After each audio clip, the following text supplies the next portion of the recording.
Our devotional thought from the Old Testament today comes from our readings in Genesis chapter 18, a very, very familiar passage. And I want you to notice something here. I want you to notice that God protects a wife and that God protects the integrity of a fulfilled promise. Let me say that again. God protects the wife and God protects the integrity of a fulfilled promise.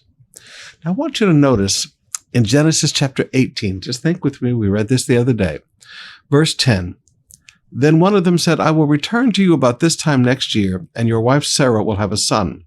And Sarah was listening to this conversation in the heart. Now, too often you think, okay, what happened in that year? Well, nothing really happened, but in that year, something very, very strange happened. In that year, Genesis 20, our reading today, beginning with verse 1, Abraham moved south to the Negev and lived for a while between Kadesh and Shur, and then he moved to Gerar, that Gaza Strip area. While living there as a foreigner, Abraham introduced his wife Sarah by saying, "She is my sister." So King Abimelech of Gerar sent for Sarah and had her brought to him at his palace. Now, here's my question. What would have happened if Abimelech had gotten Sarah pregnant? Or what would have happened if Abimelech even had sex with Sarah? Now, this is an older woman, but she was still so beautiful, she was desirable to the king.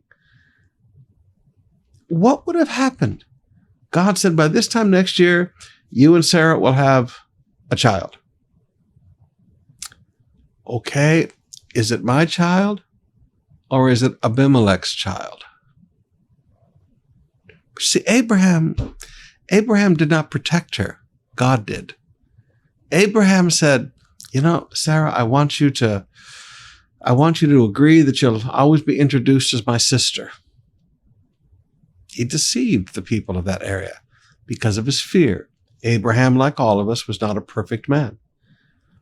And this imperfection of his fear as a foreigner, and until you've ever lived in the minority, you don't understand how insecure that position can be sometimes. Some of our folks in the Middle East working in Dubai and Abu Dhabi, they understand that. Some of our people working in Singapore and Hong Kong and Indonesia, they understand that.